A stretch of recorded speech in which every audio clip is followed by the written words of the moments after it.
안녕하세요. 오늘도 직업 상담학입니다. 지난 시간까지 상담학 이론을 거의 다 끝냈어요. 그러니까 상담학은 이론이 거의 반이고, 그 다음에 초기 상담에 있고, 초기 상담에 관련된 얘기, 그리고 또 뭐가 있느냐, 진단을 하기 위한 이 이론들이 있어요. 어떤 진단을 내려야 이들의 직업적 그 문제점을 찾아내느냐, 거기에 관련된 얘기들이 지금 이론들이 되어 있거든요. 그래서 지난 시간에는 이론을 다 끝내고 지금 오늘은 초기 상담에 관련된 상담 기법, 그거를 말씀을 드릴 거예요. 지난 시간에 상담이 뭐 겹쳐서 제가 겹친 거 설명을 드리면서 했는데, 그게 이제 직업을 하나 붙여 놓다 보니까 뒷부분에 두세 개의 이론들이 다시 또 들어와 있고, 뭐 이래서 공부하시는데 조금은 헷갈리세요. 처음 공부하시는 분들 그런 얘기 많이 하세요. 왜 이론이 자꾸만 겹쳐서 나오냐. 근데 이제 일반 상담이랑 직업 상담이랑 나눠지다 보니까 그렇게 된 거예요. 예. 그리고 그 전에 했던 거는 전부 다 일반 상담의 기법이고, 뒷부분에 두세 가지 한 이론은 직업 상담에 대한 기법이에요. 그 직업 상담에 대한 기법들 우리가 주로 많이 갖다 쓰고, 일반 직업 상담은 그 교육을 받은 사람들이나 훈련을 받은 사람들이 상담 기법을 쓰기 때문에 저희는 쓰기가 조금은 어려움이 있고요.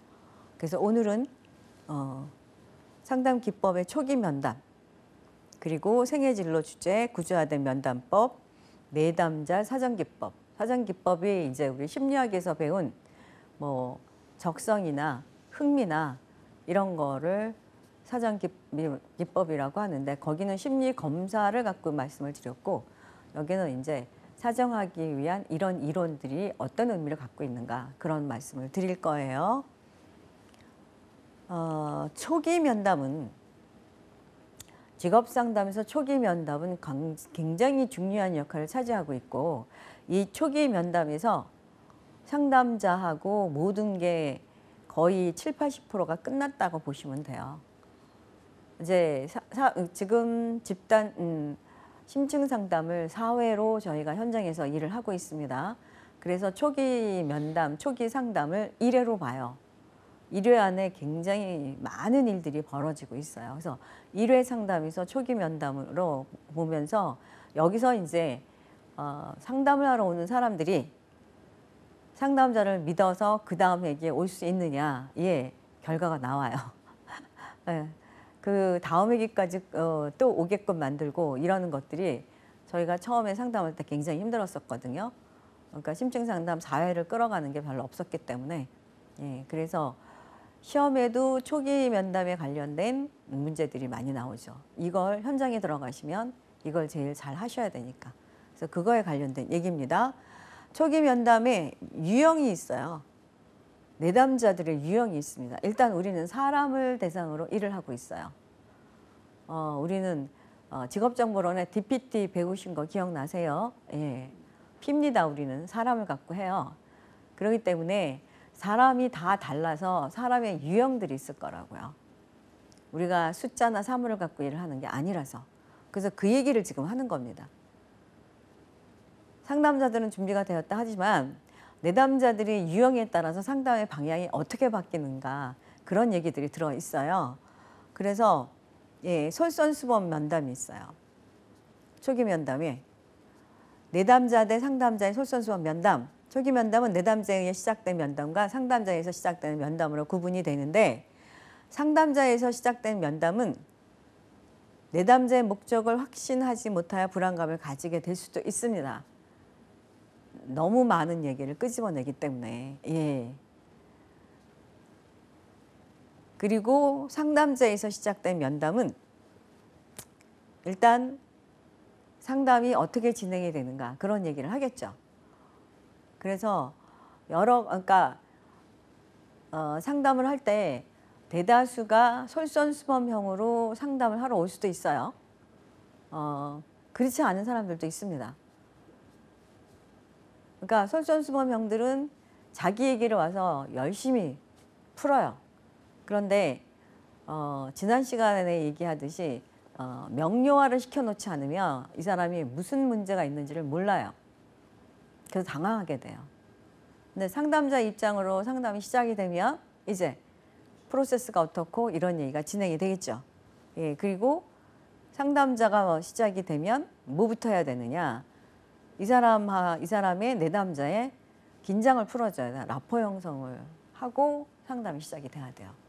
지금 그 얘기를 하는 겁니다. 그 다음에 두 번째가 정보지향적 면담이에요.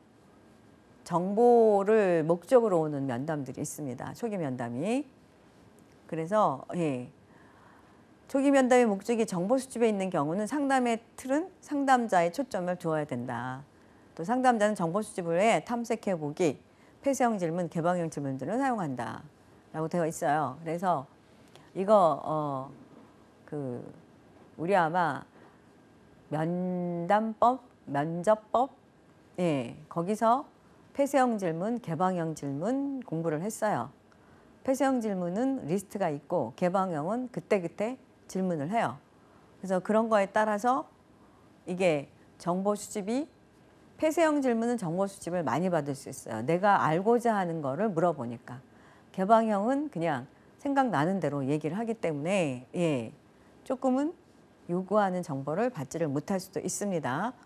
그리고 이제 관계지향적 면담, 여기서는 재진술 한번 나왔었죠.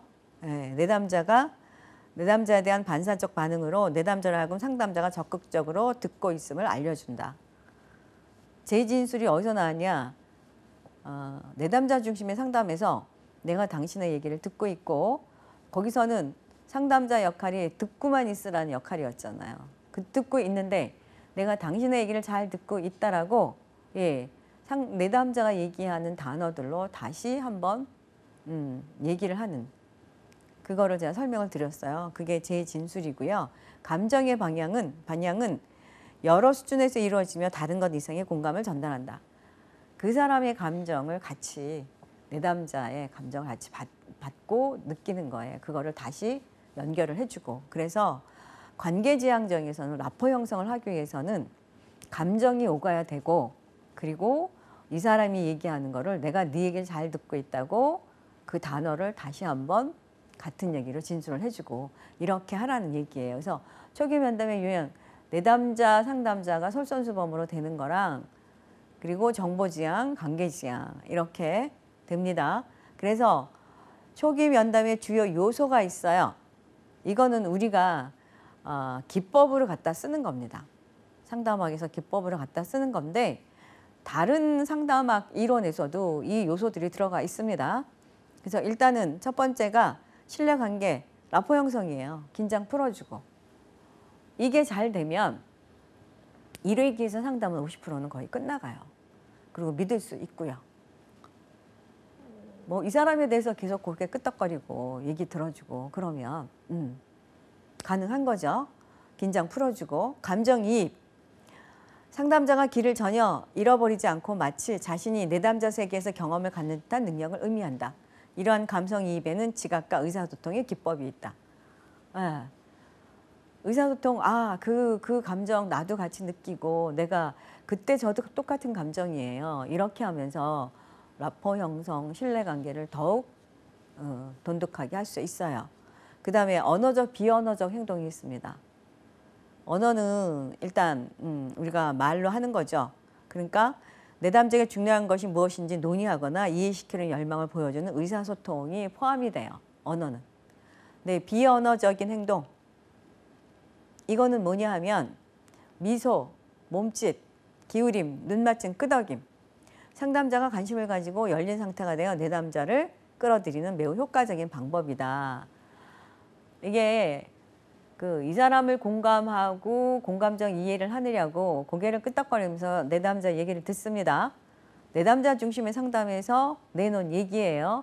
그럴 때 이런 비언어적인 행동으로 얘기를 들어라예요. 미소를 머금고 눈을 마주치고 고개를 끄덕거리고 그리고 몸을 약간 기울여서 내가 당신의 얘기를 잘 듣고 있다. 그렇게 하라는 얘기예요. 그래야 이게 공감적 이해도 되고 그리고 내담자가 자기 이 얘기를 하면서 자기 마음을 개방을 하고 얘기를 할 수 있다는 거죠. 상담자 노출하기입니다. 자신의 사적인 정보를 드러내 보임으로써 자기 자신을 다른 사람이 알 수 있도록 하는 거예요. 상담자 노출하기는 상담자가 내가 어떤 능력을 갖고 있고 어떤 기술을 갖고 있다는 것을 노출시키는 겁니다. 우리 병원에 가면 의사 선생님들이 자기 이력을 딱 붙이잖아요. 그럼 우리 이렇게 보면서 아, 이 사람 믿을 수 있어. 똑같아요. 그러면 내담자가 이게 이제 상담을 성공적으로 하기 위해서 내놓는 겁니다. 그리고 그렇게 시각적으로 내놓을 수도 있고요. 또 본인이 나는 이런 걸 전공했고 이렇고 뭐 이렇게 얘기를 할 수도 있어요. 그래서 상담자가 이들 입장에서 위에 있는 입장에서 상담을 하는 게 아니고 동등한 입장에서 상담을 하기 때문에 나도 이런 걸 갖고 있기 때문에 당신들을 이렇게 도울 수 있습니다. 라고 해서 상담자의 노출하기가 필요합니다. 즉시성은 상담이 진행이 안 될 때예요. 그래서 상담자가 자신의 바람은 물론 내담자의 느낌, 인상, 기대 등에 대해서 이를 깨닫고 대화를 나누는 것으로 상담자는 이를 상담 과정의 주제로 삼게 된다. 이러한 즉시성에는 관계 즉시성과 여기에서의 즉시성이 있는데 상담이 길을 잃고 헤맬 때 우리 지금 상담하는 겁니다. 라고 얘기를 해줘야 된다는 거예요. 여기 지금 관계 즉시성은 관계죠. 상담자, 내담자의 관계가 긴장되어 있어요. 이럴 때는 우리는 지금 상담으로 만납니다. 라고 해서 정확하게 얘기를 해줘야 되고요. 지금 여기 즉시성은 어떤 특정 교류에 대해서 의논한 것을 말해요. 어떤 사실을 숨기고 있는 거나 이런 것들이 보여지면 지금 우리는 서로 얘기를 해야 되고 상담이 진행을 해야 됩니다. 라고 바로 지금 여기에 상담입니다. 라고 얘기를 해줘야 되고요. 즉시성 상담 기법이 유용할 때, 방향 감각이 없을 때, 긴장감이 돌고 있을 때, 또 신뢰성이 문제가 될 때 있습니다. 또 상담자, 내담자 간의 사회적 거리감이 있는 경우, 내담자의 의존성이 있는 경우 이건 굉장히 힘들어요. 역의존성이 있는 경우, 상담자, 내담자 간의 친화력이 있는 경우 너무 친화력이 있어도 안 돼요. 이게 제가 무슨 옛날 얘기하듯이 한다고 말씀을 드리는데 그렇게 되면 이건 상담 진행이 안 됩니다. 그래서 이 즉시성은 적절할 때 사용할 수 있습니다. 유머. 유머는 꼭 상담에서만 필요한 건 아니죠. 생활에서도 유머가 필요한데 적당한 유머는 상담에 하는데 상담 과정에서 긴장감도 좀 풀어주고 하죠. 직면이에요. 직면은 한마디로 말하면 들이대는 거예요. 들이대는 건데 내담자로 하여금 행동의 특정 측면을 검토해보고 수정하게 하며 통제하도록 도전하게 하는 것이다. 할 수 있어. 해봐. 이러면서. 그래서 상담자, 내담자의 현재 상황과 문제들의 결과를 분명히 알 수 있도록 하며 효율적인 생활과 타인과의 바람직한 관계 형성을 위해 어떻게 변해야 하는지 각성하도록 한다.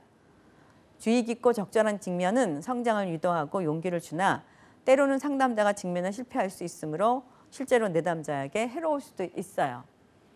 이거는 어느 정도 라포 형성이 되면 할 수 있다라고 해보라고 직설적으로 해주는 거예요. 용기를 줄 수도 있고요. 아니면 기분 나쁘게 할 수도 있습니다.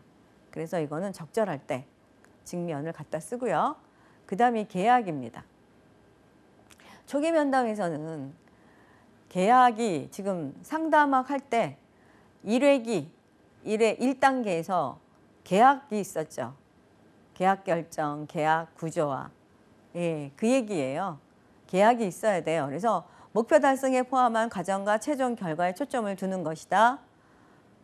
이 계약 안에는 이 상담이 언제까지 진행이 되면서 언제쯤에 우리가 목표로 하는 취업이 돼야 됩니다. 이런 내용들이 들어가 있어야 돼요. 그렇지 않으면 상담의 목표 설정이 안 돼 있고 계약이 안 돼 있으면 방향이 흐트러질 수 있어요. 물론 목표 설정은 해요. 우리가 상담이니까 취업을 언제까지 할 건가? 그런데 그냥 말로만 하는 것보다 이거 지면으로 해서 계약서를 작성하는 게 훨씬 내담자나 상담자한테도 긍정적인 방향으로 바뀔 수가 있습니다. 리허설이에요. 내담자에게 선정된 행동을 연습하거나 실천하도록 함으로써 내담자가 계약을 실행하는 기회를 최대화하도록 돕는 것이다 라고 되어 있는데 연습시키는 거예요. 근데 우리는 제일 많이 시키는 게 면접 연습하라고 해요. 내가 면접관인 걸로 알고 한번 답변을 해보세요 라고 해요. 그래서 여기 명시적 리허설과 암시적 리허설이 있어요. 명시적은 실제로 하라고 하는 거고 암시적은 내가 생각을 해서 해보는 거예요. 근데 이거 굉장히 효과가 있습니다. 그래야 내가 말을 어떻게 하는지 그리고 이게 지금 내담자 면접을 보는데 구직자 역할만 시키는 거 아니에요. 그리고 서로 또 역할을 바꿔서 역할 연기 있었죠. 역할을 바꿔서 또 한번 해보는 거예요. 우리는 사람인지라 우리가 경험을 해야지만 터득이 돼요. 그래서 이런 거를 시켜봐야 면접하는데도 내가 이런 부분은 힘들어하고 이런 부분은 잘하고 이런 거를 알 수 있어요. 예, 그래서 리허설 연습시키는 겁니다. 그리고 이제 초기 면담에 종결이 있습니다. 초기 면담의 종결은 이제 1회기가 끝났어요. 그러면 다음 회기에 또 만나는 거예요. 근데 우리가 현장에서 일할 때는 초기 면담을 1회기로 봐요. 우리가 이제 4회기 정도의 상담을 하니까. 그런데 실제로 여기서는 1회기에서 3회기까지를 초기 면담으로 봅니다. 그래서 전체 초기 면담 3회기를 통틀어서 마지막 면담에서 이게 이제 종결을 해야 된다. 그 얘기를 지금 얘기하고 있습니다. 상담자, 내담자 간의 역할 및 비밀 유지에 상호 동의한 내용을 요약한다. 근데 우리는 직업 상담이라서 상담 내용이 그렇게 비밀을 지켜야 될 내용들은 별로 없습니다. 근데 여기서는 심리 상담이에요. 그렇기 때문에 중요한 부분들이 있어요. 정신적인 문제가. 그래서 상담 내용에 비밀을 지켜야 돼요. 그래서 1차 시험에 꼭 나오는 게 있어요. 비밀을 지키지 않을 때가 있습니다. 위급 상황일 때는. 그거는 항상 1차 시험에서 비밀 유지에 관련된 문제가 나오면 그 문제예요. 위급한 상황일 때는 비밀을 지켜야 되느냐 아니냐 이 질문이 있습니다.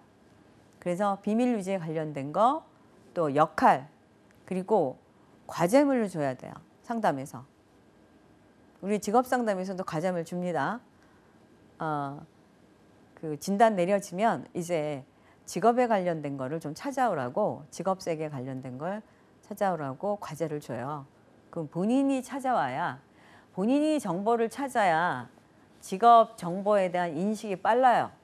누가 제공을 해주면 그냥 얻는 정보잖아요. 내가 직접 찾아야죠. 그래 확실한 정보를 알 수 있죠. 그래서 과제물 주고 상담 시 반드시 지켜야 할 준수사항들이 있어요.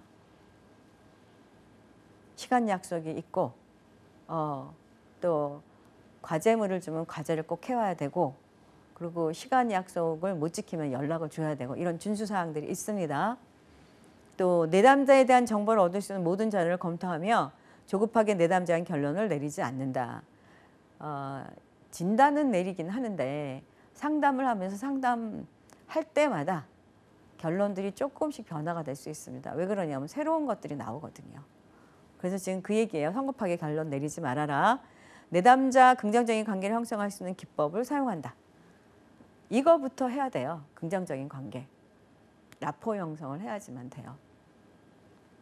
라포 형성은 사실 설득기법을 쓰면 라포 형성이 잘 되는데, 우리가 상담 기법에 설득 기법들이 있어요. 일단 처음에 들어오면 이 사람의 문제점을 우리가 들어야 되니까 뭐만 해야 돼요? 자기중심적 상담에서는 뭐만 하라고 그랬어요? 공감정 이해하고 고개만 끄덕거리고 들으라고 그랬죠? 다 듣고 맞장구 쳐주고, 그런데 제 생각은 이렇게 나가줘야 돼요. 그래서 긍정적인 관계를 기법을 활용할 수 있는 거는 설득 기법 중에 하나를 활용할 수 있고, 얘기를 듣고 맞장구 쳐주고 내 얘기는, 이건 의사소통에서도 마찬가지입니다. 직업상담 과정 및 역할에 대해 서로 간의 기대를 명확히 한다. 직업상담에서 원래 직업상담 우리 배웠죠? 뭐였었어요? 의사결정하는 데까지 지원입니다. 우리 시험은 그렇게 치는데 현장에 가면 뭐가 붙어 있느냐? 마지막에 취업을 시켜서 성공시키는 걸로 붙어 있어요. 그래서 실제로 직업상담은, 현장에서 직업상담은 의사결정을 하는데 지원하는 게 아니고 직업을 찾게끔 취업에 성공하게끔 끌어주는 거예요. 그래서 여기 서로 기대는 명확하게 해야 됩니다. 취업을 하기 위해서 상담하러 오시긴 했는데 그게 취업을 완전히 시켜준다는 보장은 없잖아요. 안 맞을 수도 있고요. 예, 그래서 그런 얘기들을 명확하게 해야 된다는 거고요. 또 내면적 가정이 외면적 가정을 논박하지 못하라고 수행한다라는 게 뭐냐 하면 겉으로 보여지는 거와 안으로 보여지는 것들, 우리가 처음 내담자를 만나서 내담자가 얘기하는 자기 인식의 자기 문제예요. 그 얘기를 들을 때마다 우리는 들으면서 분석을 하고 여기에 가정을 만듭니다. 그래서 이 가정이 회기 때마다 가정이 좀 변화가 돼야 되는데 그 가정 하나를 끝까지 갖고 가면 조금 우리가 상담을 잘못할 수가 있어요. 그래서 속에서 갖고 있는 가정과 겉으로 보아지는 가정들이 서로들 조금은 다를 수가 있기 때문에 서로들 예, 뭐 너 이거는 잘못된 거야, 이거는 뭐 한 거야 이렇게 하지 말아라 합니다. 그리고 제시된 문제의 목표와 함께 자료평가 방법을 결정한다. 자료평가 방법은 심리검사예요. 예. 그래서 심리검사를 어떤 거를 쓸 거고 어떻게 할 건가 그 내용인데 우리는 현장에 들어가면 심리검사를 다양하게 묻습니다. 직업선호도검사 L형 하나만 써요. 그리고 그게 이제 워크넷에 개발이 되어 있기 때문에 그래서 실제로 이론상에는 검사를 서너 개를 쓰고 그 검사를 선택할 때는 내담자랑 같이 하라 그런 얘기입니다. 그리고 내담자 동기를 평가해야 돼요. 동기가 없으면 상담이 진행이 안 됩니다. 근데 우리는 내담자 동기를 평가하기 위한 검사지가 사실은 없어요. 그래서 상담을 하면서 동기 평가를 해 보셔야 돼요. 그래서 저희 마지막에 사정에 동기 평가가 있습니다. 그리고 다음으로 넘어갈 근거를 마련한 후 종결한다. 그래서 상담 일지 같은 거를 준비를 해서 그 다음 회기에 지난 회기에 이 사람하고 어떤 상담을 했는가 이런 거를 좀 작성을 해놔야 돼요. 이렇게 해서 초기 상담이 종결이 돼요. 그리고 초기 면담을 마친 후에 면담 정리를 해 검토해야 할 사항들이에요. 이런 것들을 정리를 해놔야 돼요. 사전자를 토대로 내렸던 내담자에 대한 결론, 이게 가정적인 결론입니다. 얼마나 정확했나, 또 상담에 대한 내담자의 기대와 상담자의 기대는 얼마나 일치하는가, 또 내담자에 대하여 어떤 점들을 추가로 평가할 것인가, 다음 회기에 어떻게 시작할 것인가, 이런 것들이 있어야 그 다음 회기에 상담하기가 수월합니다. 그 다음이 생애진로 주제예요. 생애진로는 슈퍼가 내놓은 생애진로, 전생애를 통틀어서 지금 진로 상담을 하는데 그 얘기를 지금 합니다. 생애진로 주제. 그래서 생애진로 주제는 사람들이 자신의 생각, 가치, 태도, 자신의 신념, 다른 사람들의 신념, 세상에 대한 신념 등을 포함하기 위해 사용하는 개념입니다. 직업상담에서 내담자 생애진로 주제로 확인하는 주된 이유는 내담자의 사고 과정을 이해하고 행동을 통찰하도록 도와주기 때문이다. 직업상담이 제가 전번 시간은 아니고 그 전번 시간인가 언제 인생상담이라고 얘기를 했어요. 인생을 살아가는 거잖아요. 생을 살아가는 거잖아요. 그래서 생애 주제를 빼놓고 상담을 하기가 어렵습니다. 그 생애 주제 살아가는 그거를 슈퍼가 5단계를 넣어놓고 우리의 역할을 내놓고 그랬어요. 네, 그래서 그런 것들이 지금 역할에 자기 생각이나 가치, 태도, 신념 이런 것들이 다 들어간다는 얘기예요. 생애 진로 주제 확인 및 분석을 위해서는 생애 역할이 고려되어야 한다. 생애 역할은 내담자나 내담자 자신이 살고 일하는 세계와 연관된 생애 진로 주제를 직접적이고 실제적으로 조직화하는 방법을 제공한다라고 되어 있습니다. 그래서 생애 진로 주제에 내가 살아가는 거에 역할이 있어요. 나의 역할이. 일단 일을 하기 때문에 작업자 역할이에요. 여기 지금 자료, 관념, 사람, 사물 프레디저가 4가지로 내놨는데 홀랜드 육각형을 갖고 현실적, 예술적, 사회적, 진취적, 관습형 영역을 보다 단순히 하기 위해서 이거를 4개의 영역으로 나눴어요. 그래서 자료를 갖고 관념을 갖고 사람, 사물, 우리는 사람을 갖고 일을 하잖아요. 그래서 이와 같이 프레저가 제시한 체계는 자료와 관념, 사람과 사물로 구분된 2차 원진 체계를 해당한다라고 되어 있습니다. 6개를 4개로 나눴어요. 그래서 홀랜드 이론에 다시 6가지가 나옵니다. 예, 생애 진로 주제에 6가지 성격과 환경으로 분류되고요. 이 홀랜드 이론은 심리학에서도 나오고 검사에서도 나와요. 예, 그래서 여기 지금 보여지는 게 프레디저가 내놓은 4가지로 나눈 겁니다. 자료, 사물, 사람, 그 다음에 관념 이렇게 나눠놓은 겁니다. 그래서 작업자 역할에서 직업적 성격 및 작업 환경 해서 홀랜드가 작업자 역할, 우리가 작업자 역할을 하면서 직업적 성격이 어떻고 그 다음에 환경이 어떤가 이거 환경을 무시할 수는 없잖아요. 그래서 성격 형태 환경을 서술하기에 홀랜드가 사용한 언어는 내담자의 심상을 주제 논술로 전환하는 데 유용하다. 특히 홀랜드 모형은 내담자에게 결과를 해석하는 수단으로 많은 흥미 검사에 활용된다라고 되어 있어요. 예, 홀랜드 이론은 지금 흥미 검사며 또 이론이며 항상 우리가 알고 있어야 되는 이론 중에 하나입니다. 거기에 기술 확인하기 위해서 볼레스가 내는 거예요. 3가지 기술, 자기관리 기술, 기능적, 전환적 기술, 일의 내용의 기술을 제시하였다. 작업자 역할을 하는데 거기에 내가 어떤 기술을 갖고 하는가 이것도 학자가 내놨고요. 또 작업자 역할 모형과 결합, 작업자 역할과 관련한 내담자 주제를 확인하고 또는 서술하는 것을 돕는 유형들을 혼합하여 사용하기도 했다. 그래서 프레디저는 자료, 관념, 사람, 사물, 홀랜드는 육각형 이렇게 볼레스는 기술 이렇게 여러 가지 학자들이 작업자의 생활을 하는데 성격적인 환경적인 거 그리고 기술적인 거 이렇게 역할을 활용한다 그 얘기입니다. 그 다음이 생애 주제에 우리 학습자 역할 하죠. 우리 공부하는 사람 공부하잖아요. 공부해서 학습이 돼서 우리가 성인이 됩니다. 그래서 좀 전에 내놓은 거는 우리가 직업인으로 작업자 역할을 할 때 어떤 기능 작업자 역할 할 때 3가지 갖고 한다 했죠. 성격적인 유형, 그 다음에 어떤 자료를 갖고 쓰는가, 그리고 어떤 기술을 갖고 쓰는가 그거고요. 학습자 역할입니다. 콜브가 내놓은 거고요. 학습이 어떻게 지각되고 어떤 과정을 통해 전개되는가에 기초하여 학습 형태를 설명하는 학습 모형을 개발했습니다. 그래서 개인에게 뚜렷한 양상의 학습 유형이 유전의 결과, 과거 생활 경험, 가족, 학교, 직업적 현대 환경의 요구 등에서 결정된다고 봤어요. 여기도 기본적인 환경이 다 들어가요.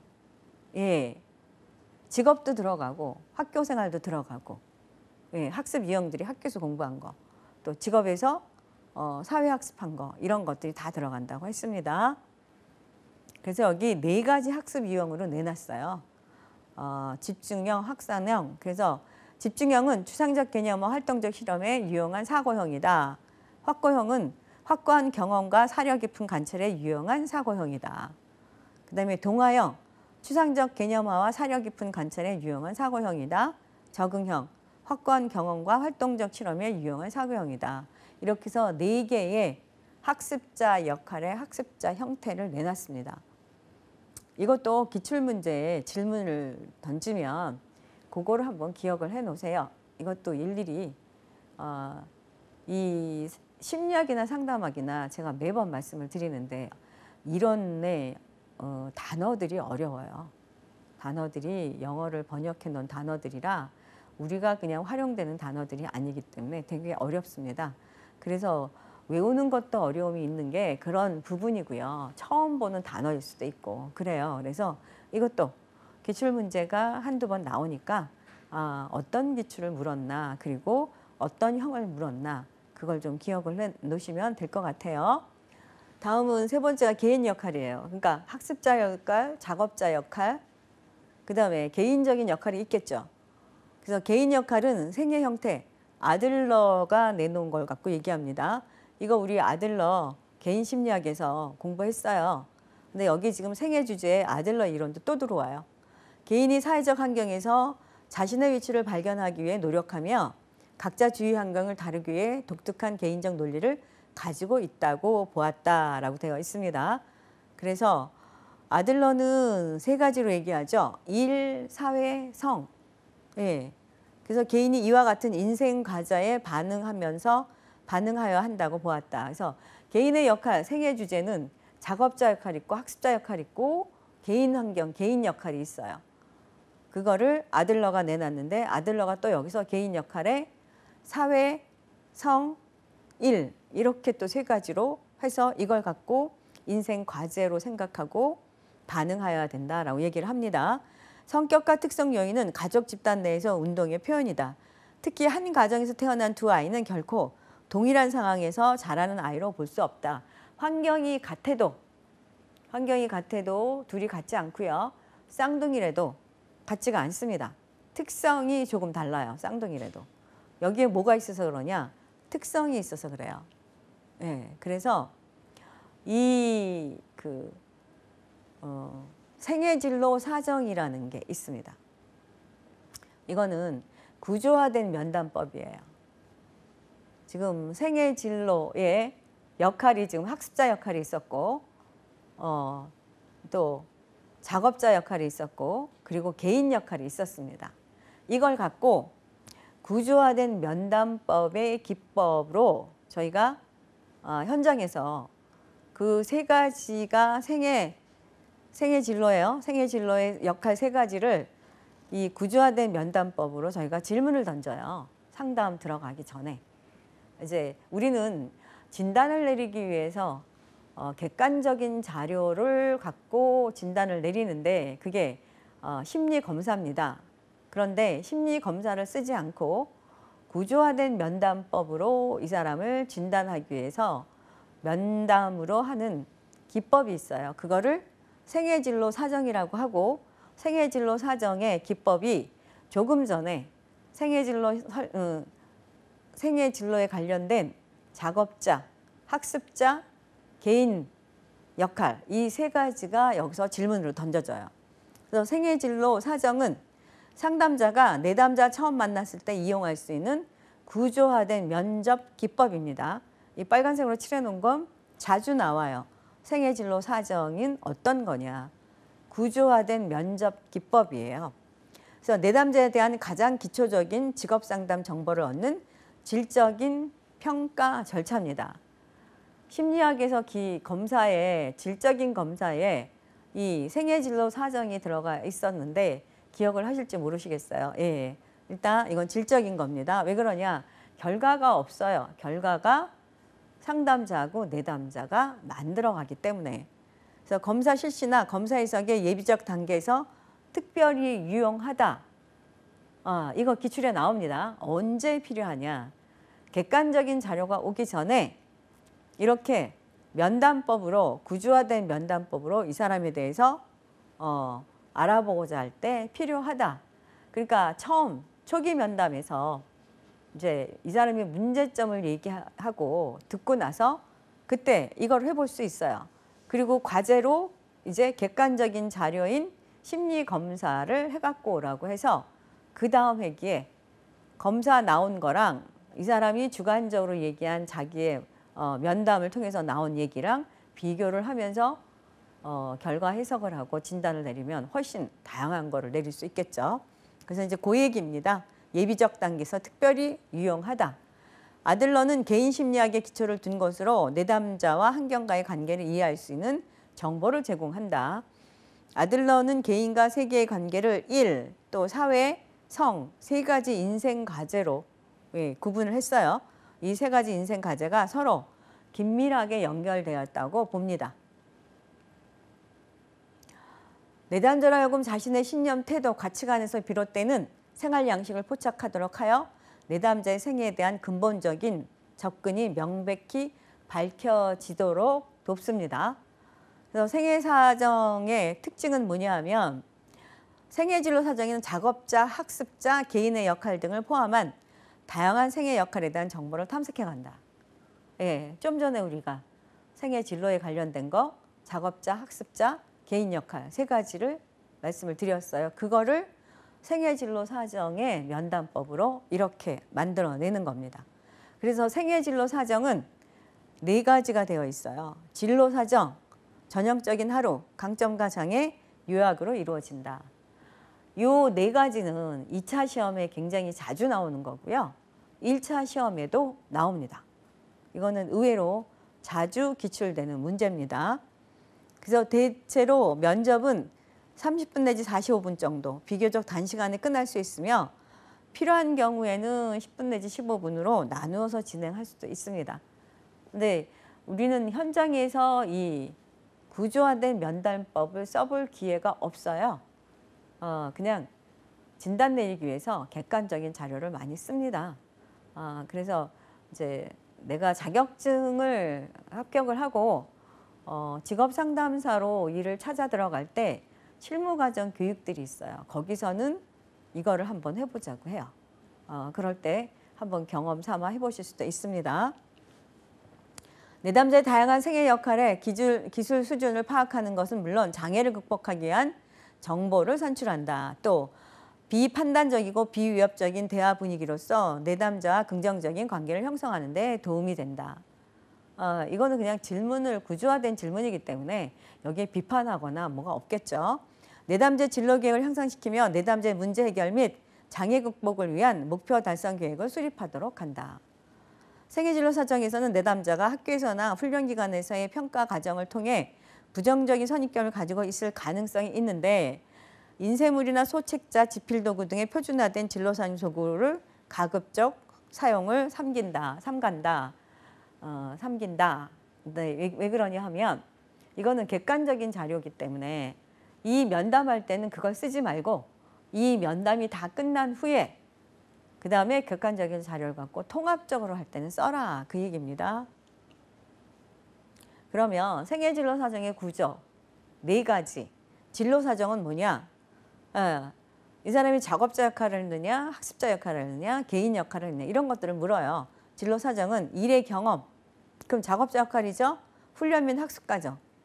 그러면 작업자 역할과 학습자 역할을 묻는 거예요. 여기서 가장 좋았던 게 뭐고 싫었던 게 뭐냐. 그리고 여가 시간에 뭐를 했느냐. 그리고 여기 저것도 묻죠. 우정관계면 개인 역할이에요. 이것도 물어요. 3가지를 여기서 다 묻습니다. 진로 사정에서. 그래서 내담자의 직업 경험, 교육 또는 훈련 과정에 관련된 문제들, 여가 활동에 대해서 사정한다. 그래서 제일 좋았던 교육은 뭐냐. 일하는 중에 제일 좋았던 일은 뭐냐. 싫어했던 건 뭐냐. 여가 시간은 뭐하냐. 이런 것들 질문을 던집니다. 예, 교육 과정과 관련된 문제들, 또 여가 시간에 이런 것들을 물어요. 그리고 2번째가 전형적인 하루입니다. 내담자가 생활을 어떻게 조직하고 있는지를 시간의 흐름에 따라서 체계적으로 기술한다. 내담자가 의존적인지 또는 독립적인지, 전형적인 하루니까 자발적인지 체계적인지 자신의 성격 차원을 파악하도록 한다. 전형적인 하루에서는 체계적이냐 독립적이냐 자발적이냐 의존적이냐.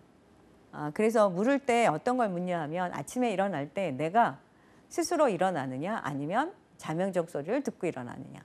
그리고 계획적으로 오늘 하루를 움직이느냐 아니면 그냥 생각나는 대로 움직이냐. 이런 것들을 물어요. 이게 이 사람의 성격 차원입니다. 그래서 의존적 독립적 차원은 다른 사람에 대한 의존 정도, 다른 사람이 결정해 주기를 원함.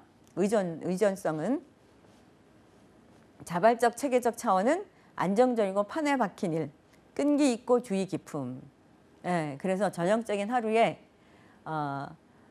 이 사람이 성격 차원을 질문을 던져요. 의존적이냐, 자발적이냐. 그런 걸로 이 사람을 평가할 수 있다. 3번째가 강점과 장애입니다.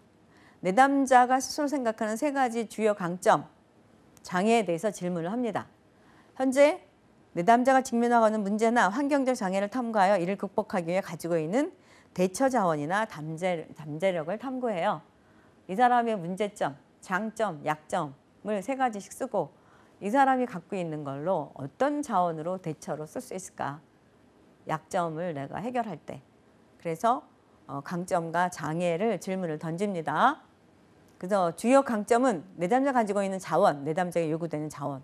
주요 장애는 강점과 관련된 장애고 주제와 관련된 장애들 이런 것들이 있습니다. 요약은 내담자가 스스로 자신에 대해 알게 된 내용을 요약해 보도록 함으로써 자기인식을 증진시켜요. 그럼 지금 생애 진로에 관련된 거에 3가지 질문이 다 나와서 그거에 대한 질문을 해요. 그럼 요약을 할 수 있죠? 네.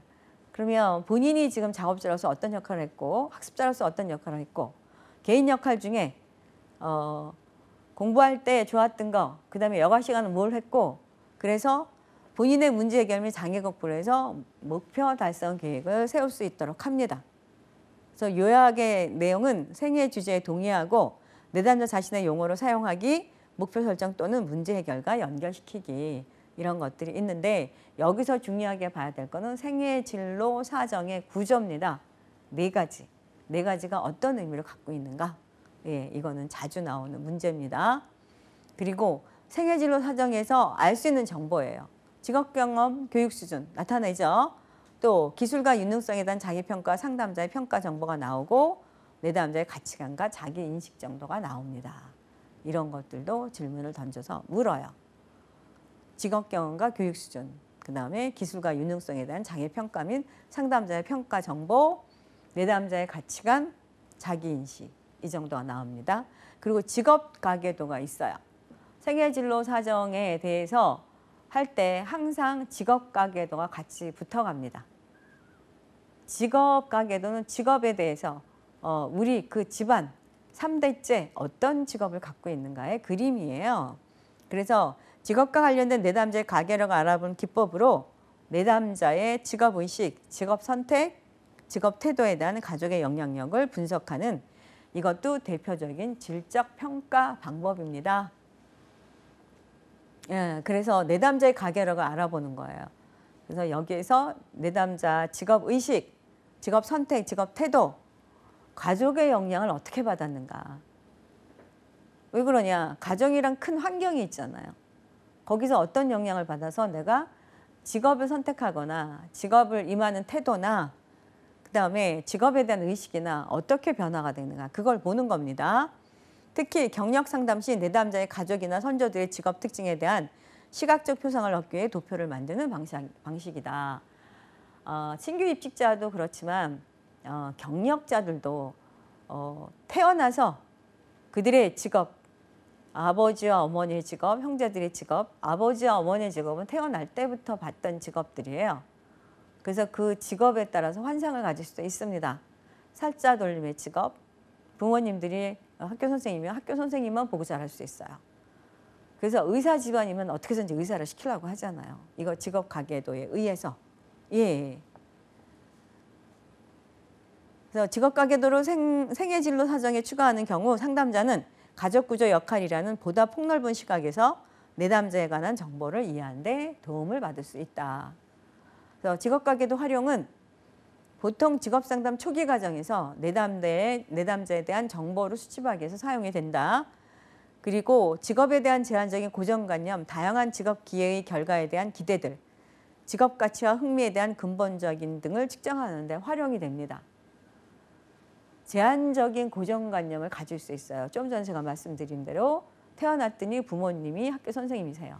그러면 나는 학교 선생님이 최고의 직업으로 선택할 수밖에 없어요. 그렇게 됩니다. 예. 그래서 내담자 직업시 직업 선택, 직업 태도에 대한 가족의 영향력을 분석할 수 있습니다. 내담자가 직업적 지각 및 선택에 영향을 미친 모델이 누구인지를 탐색할 수 있고요. 직업 가계도 활용은 내담자에게 심리적인 압박으로 작용할 수 있는 가족의 미완성된 과제를 발견할 수 있어요. 이게 뭐냐 하면 부모들이 대리만족으로 너는 이 직업을 가져야 돼 이런 얘기를 들을 수 있습니다. 또 내담자의 직업 선택과 관련된 무의식 과정과 함께 자기자가 근거를 밝히는 데도 도움이 됩니다.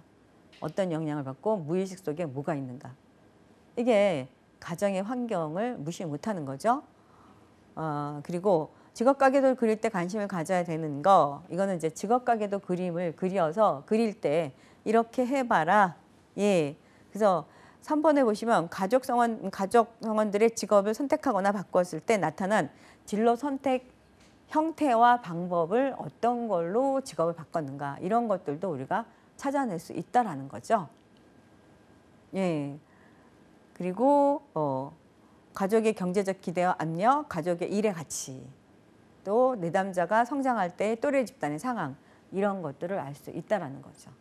그래서 생애 진로 설계가 나오면 생애 진로 사정에 그 면담법이 같이 나오면서 직업 가계도도 같이 나옵니다. 둘 다 질적인 검사고요. 이거는 진단 내리기 전 객관적인 직업 검사, 심리 검사를 쓰기 전에 활용할 수 있는 좋은 구조적인 면담 기법입니다. 그 다음이 이제 내담자를 사정해요. 사정이면 뭐예요? 예, 진단을 하기 위한 방법들이에요. 우리가 심리검사에서는 어떤 검사를 말씀을 드렸는데 여기서는 진단을 하기 위한 여러 가지 방법들을 내놓습니다. 그래서 동기 역할 사정학인데 사실 이거는 우리가 검사가 별로 없어요. 그래서 동기 역할 사정하는 데에는 자기보고법이 가장 많이 사용된다. 또 자기보고법은 인지적 명확성 있는 내담장에 효과적이지만 그렇지 못한 사람들에는 자기가 보고 형식으로 말을 못하죠. 그래서 개인 상담을 좀 해야 될 거다. 또 인지적 명확성이 결여되어 있는 사람, 동기의 결여는 여러 요인에 의한 것일 수 있으며 인지적 명확성 결여도 포함이 돼요. 동기 결여가 되어 있으면 인지적 명확성이 없어요. 그리고 동기가 없으면 우리가 직업 상담을 하더라도 행동으로 움직이질 않아요. 동기부여가 없으면. 동기부여가 있어야 움직이잖아요. 사람인지라. 네, 그래서 여기 동기 역할 사정학인데 이거를 우리가 현장에서는 하기는 좀 어렵고요. 일단 이렇게 사정할 수 있는 방법이다라는 걸 지금 내놓고 있습니다. 그래서 예, 동기 명확성 결여 사정, 인지적 명확성 결여에 대한 사정, 또 상황의 중요성, 지금 시점에 진로 선택하거나 현 진로를 바꾸는 것이 얼마나 중요한가 이런 질문을 던지면서 해봐야 된다는 거예요. 자기 효능감 기대, 내가 갖고 있는 나의 능력이 내가 할 수 있는 능력입니다. 그 능력을 믿는 나의 신념이에요. 자기 효능감은. 그게 얼마나 확신하고 있는가. 그래서 그 확신으로 어떤 결과 기대가 나오는가 이런 것들이 있어요. 그리고 이제 그 결과 기대를 갖고 얼마나 수행을 할 수 있는가. 예, 이런 것들의 사정입니다. 동기사정학의 내담자 성공에 대한 낮은 동기를 가지고 있을 때 대처 방안, 진로 선택에 대한 중요성을 증가시키고 좋은 선택이나 전환을 할 수 있는 자기 효능감을 증가시키고 또 기대한 결과를 이끌어낼 수 있는지에 대한 확신을 증가시킨다.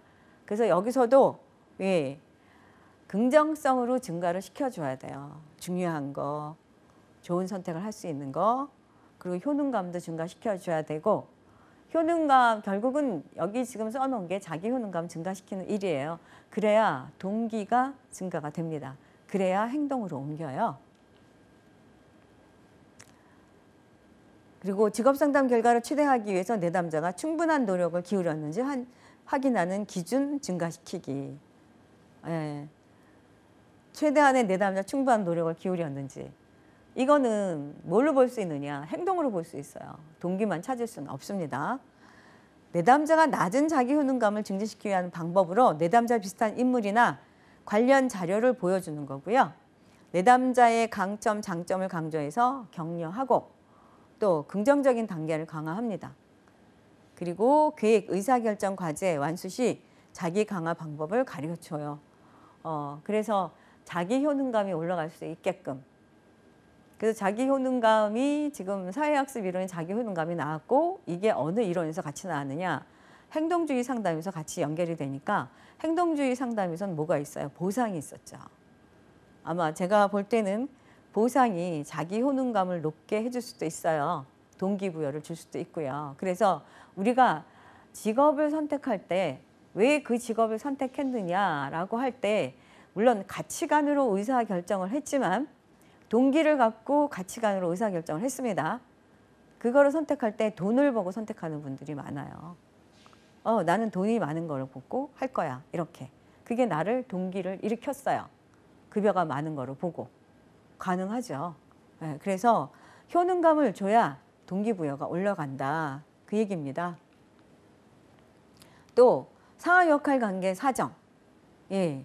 역할 사정은 어떤 역할들이 상호 보완적이며 보상적 혹은 상충적인지를 확인하는 것이다. 특히 직업 상담에서 상호 역할 관계 사정은 현재 미래 어느 시점에서 작업 역할을 방해하는 역할들을 결정하고 내담자가 불운한 작업 역할에 빠져 있을 때 부정적인 작업 결과를 보상하는 역할들을 찾아내며 지금 혹은 앞으로 보완될 역할들을 결정하는 걸 목표로 한다. 서로 상호작용하게끔 하는 거예요. 어떤 게 나를 방해하는 역할이었고 어떤 거는 나를 보상하는 역할이었을까. 그리고 어떤 게 부정적인 역할이었을까. 예, 역할이 있습니다. 우리의 역할이. 그 역할이 지금 어디서 나왔냐 하면 진로발달 이론에 아까 종 모양도 있었지만 무지개 그림이 있어요. 무지개 그림에 나의 역할이 있어요. 그래서 우리가 태어나면 환경 두 가지를 갖고 태어났는데 이거 결정을 못합니다. 이게 나의 역할이에요. 태어났더니 어느 부모의 자녀입니다. 자녀 역할이 주어지고요. 그리고 태어났더니 대한민국 국민입니다. 이 국민의 역할이 주어져요. 이 두 가지는 선택을 못해요. 그 다음부터는 내가 역할을 선택하게 된다고 제가 말씀을 드렸어요. 그러면 그 역할들이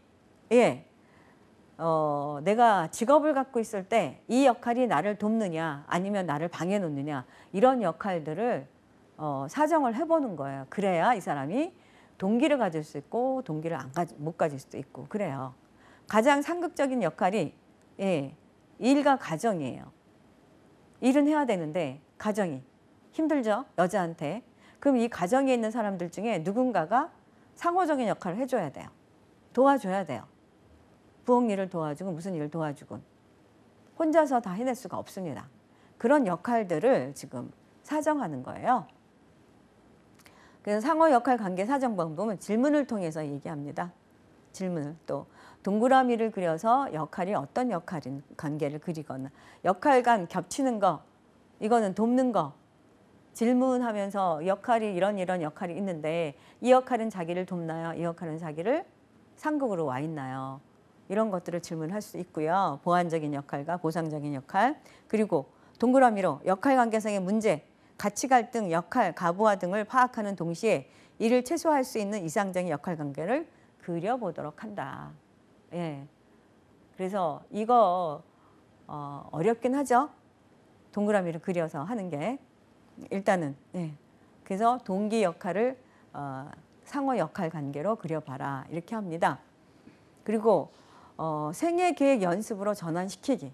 각 생애 단계에서 내담자의 가치와 시간의 요구 간의 갈등이 발생하는지 이 경우 갈등의 속성은 무엇인지 내담자 또는 삶의 다양한 역할 간의 관계를 파악할 수 있는지 마음속에 떠오르는 생애 계획을 토대로 개선 욕구를 알 수 있는지를 탐색하게끔 해요. 이런 것들을 그려보라고 하는 거죠.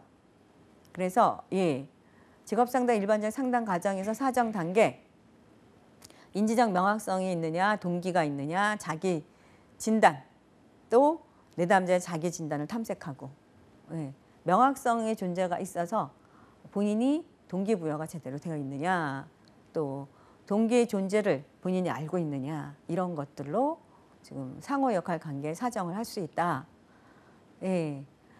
가치 사정입니다. 가치 사정.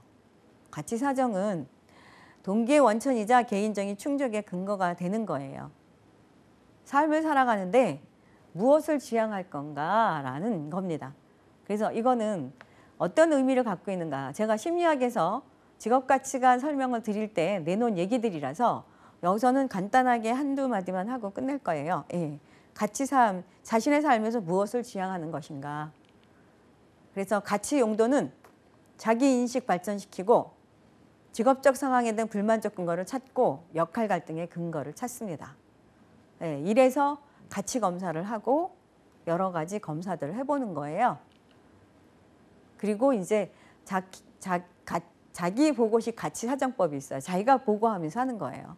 그래서 체크 목록 순위에 마치의 순위 매기기, 과거 선택 회상하기, 또 절정 경험 조사하기 이런 것들이 있습니다. 또 금전 사용하는 거, 자유시간, 백일목 말하기, 존경하는 사람 기술하기. 이거는 이제 객관적인 자료가 아니고 자기가 자기 스스로 쓰는 겁니다. 네. 그래서 지금 사정법, 동기사정과 가치사정까지 설명을 드렸어요. 여기에 이제 흥미사정도 있고 여러 가지 사정이 있겠죠. 그래서 오늘 이 시간에는 가치사정까지 말씀을 드렸고요. 이거는 동기는 제가 설명을 좀 많이 드렸는데 가치는 간단하게 말씀드린 거는 직업 심리학에서 우리가 가치 검사를 했어요.